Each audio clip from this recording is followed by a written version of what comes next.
ജീവിതോപാധിയായ കൃഷിമൈതാനത്ത് cricket nets കെട്ടുമ്പോൾ ഒരിക്കൽ പോലും സഞ്ജീവ് സൂര്യവംശി കരുതി കാണില്ല അതൊരു ക്രിക്കറ്റ് ഇതിഹാസത്തിന് വേണ്ടിയുള്ളതാണെന്ന്.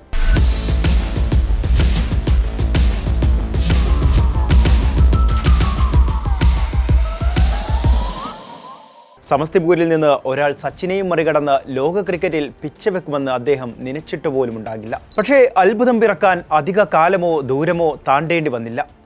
9-ാം വയസ്സിൽ സമസ്തിപൂരിലെ ക്രിക്കറ്റ് അക്കാദമിയിലും പിന്നീട് പാറ്റ്നയിലെ പരിശീലനവും കൗമാരതാരത്തെ സംഭവമാക്കി മാറ്റി. ക്രിക്കറ്റ് എന്ന വിശാല ലോകത്തേക്ക് ആ അത്ഭുത ബാലൻ പിച്ചവെച്ചു. പ്രായം തോറ്റു. അവിടെ ഒരു ഇതിഹാസ പിറവിയുടെ എല്ലാ ലക്ഷണങ്ങളും കാണാമായിരുന്നു.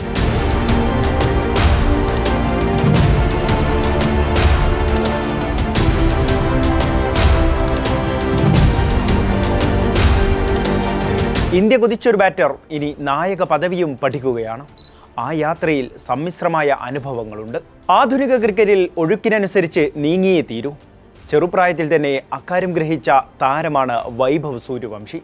ഒരിക്കൽ അണ്ടർ-19 വിനു മങ്കാജ ട്രോഫി ക്രിക്കറ്റിലാണ് വൈഭവ് സൂര്യവംശി എന്ന പയ്യൻ ബീഹാറിന് വേണ്ടി കളിക്കാനിറങ്ങിയത്. 5 മത്സരങ്ങളിൽ നിന്ന് അടിച്ചുകൂട്ടിയത് 400-ലധികം റൺസുകളാണ്.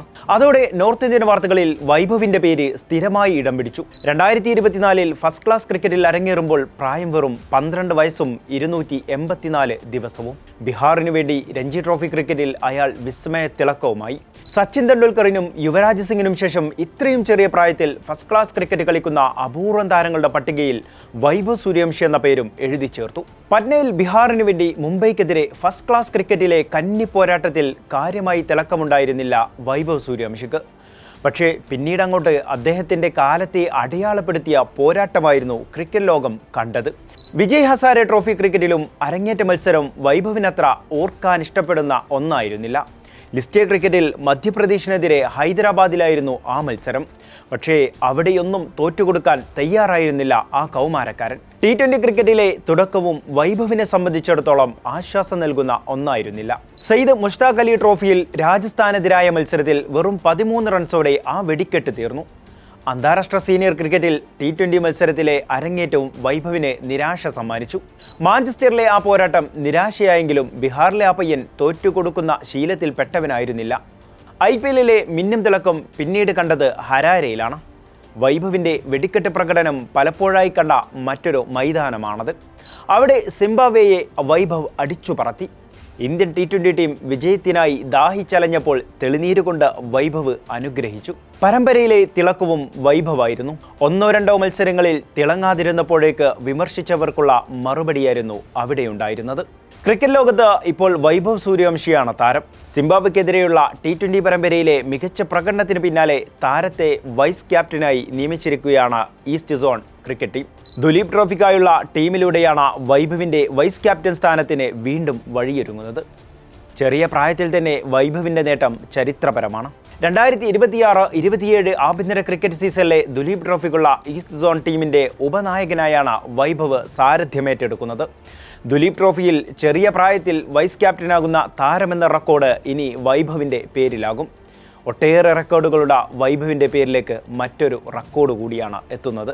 ഇക്കഴിഞ്ഞ രഞ്ജി ട്രോഫി ക്രിക്കറ്റിൽ ബീഹാറിൻ്റെ വൈസ് ക്യാപ്റ്റനായതിൻ്റെ പരിചയ സമ്പത്തുണ്ട് വൈഭവ് സൂര്യവംശിക്ക്. ഈസ്റ്റ് സോണിൻ്റെ ക്യാപ്റ്റനായെത്തുന്നത് Indian wicket keeper cum batter Ishan കിഷനാണ്. ഇത് വൈഭവിന് ആത്മവിശ്വാസവുമാകും. IPLലും അന്താരാഷ്ട്ര ക്രിക്കറ്റിലും നടത്തിയ മിന്നുന്ന പ്രകടനങ്ങൾക്ക് ശേഷമാണ് ഈസ്റ്റ് സോണിൻ്റെ വൈസ് ക്യാപ്റ്റനായി വൈഭവ് സൂര്യവംശിയെ നിയമിച്ചത്. അങ്ങനെ ഒരു പ്രത്യേകത കൂടി ഇക്കാര്യത്തിലുണ്ട്. റെക്കോർഡുകൾ കൊണ്ട് തുലാഭാരം നടത്തുന്ന താരത്തിൻ്റെ കരിയറിലെ മറ്റൊരു സുപ്രധാന നാഴികക്കല്ലാണിത്. ലോങ് ഫോർമാറ്റ് ക്രിക്കറ്റിൽ കൂടുതൽ അവസരങ്ങൾ ലഭിക്കാൻ ഒരുങ്ങുന്ന യുവതാരം പരിചയസമ്പന്നനായ ബംഗാൾ ബാറ്റർ അഭിമന്യു ഈശ്വറിനൊപ്പം ഇന്നിംഗ്സ് ഓപ്പൺ ചെയ്യുമെന്നാണ് പ്രതീക്ഷ. ക്രിക്കറ്റിലെ പുതുവഴികൾ തേടുന്ന താരത്തിന് അതും വഴിത്തിരിവാകും. 100-ലധികം ഫസ്റ്റ് ക്ലാസ് മത്സരങ്ങളുടെ പരിചയസമ്പത്തുള്ള ടീമിലെ ഏറ്റവും സീനിയർ താരമാണ് അഭിമന്യു ഈശ്വരൻ. കഴിഞ്ഞ വർഷം അവസാനത്തോടെ ഇന്ത്യ A ടീമിൽ നിന്ന് പുറത്തായതിനു ശേഷം തൻ്റെ മികച്ച ഫോം വീണ്ടെടുക്കാനാണ് അദ്ദേഹം ശ്രമിക്കുന്നത്. സ്വാഭാവികമായും പോരാട്ടവീര്യം മൂർധന്യാവസ്ഥയിലായിരിക്കുമെന്നാണ് പ്രതീക്ഷ. അരങ്ങേറ്റ രഞ്ജി ട്രോഫി സീസണിൽ 613 റൺസ് നേടി തിളങ്ങിയ ജാർഖണ്ഡിൻ്റെ ശിഖർ മോഹനെയും റിസർവ് ഓപ്പണറായി ഈസ്റ്റ് സോൺ ടീമിൽ ഉൾപ്പെടുത്തിയിട്ടുണ്ട്.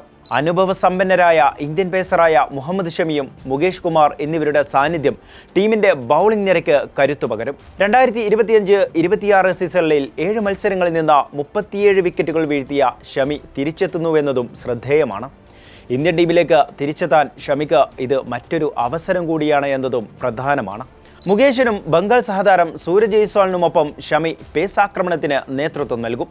Top order batter Virat Singh, spin bowling allrounder Ankul Roy എന്നിവരും ജാർഖണ്ഡിൽ നിന്ന് ടീമിൽ ഇടം നേടിയിട്ടുണ്ട്. ഇങ്ങനെ പ്രതിഭകളേറെയുള്ള ടീമിന്റെ ഉപനായക പദവി വൈഭവിന്റെ കരിയറിന് പുതിയ വഴി തുറക്കുമെന്ന കാര്യത്തിൽ സംശയമില്ല. വൈറ്റ് ബോൾ ക്രിക്കറ്റിൽ മികച്ച പ്രകടനമാണെങ്കിലും ഫസ്റ്റ് ക്ലാസ് ക്രിക്കറ്റിൽ വൈഭവ് സൂര്യവംശിക്ക് പരിചയം കുറവാണ്. ഇതുവരെ 8 മത്സരങ്ങൾ കളിച്ച് 207 റൺസ് നേടിയിട്ടുള്ള താരത്തിന്റെ ഉയർന്ന സ്കോർ 93 ആണ്. റെഡ് ബോൾ ക്രിക്കറ്റിൽ സ്ഥാനമുറപ്പിക്കാൻ ദുലീപ് ട്രോഫി താരത്തിന് മികച്ച അവസരമൊരുക്കുമെന്നാണ് പ്രതീക്ഷ. ഇന്ത്യക്ക് പുതിയ ക്യാപ്റ്റൻ മെറ്റീരിയലിനെ ഒരുക്കുന്നതിൻ്റെ ആദ്യപടിയായും വൈഭവിൻ്റെ പുതിയ ചുമതലയെ കാണാനാകും. ഒരുപക്ഷെ സീനിയർ ടീമിലെ അന്താരാഷ്ട്ര കരിയറിൽ അധികം വൈകാതെ വൈഭവിനെ ക്യാപ്റ്റനായി കണ്ടാലും അത്ഭുതപ്പെടേണ്ടതില്ല. കാരണം അയാളുടെ ക്രിക്കറ്റിലേക്കുള്ള യാത്ര പോലും അത്ഭുതകരമാണല്ലോ.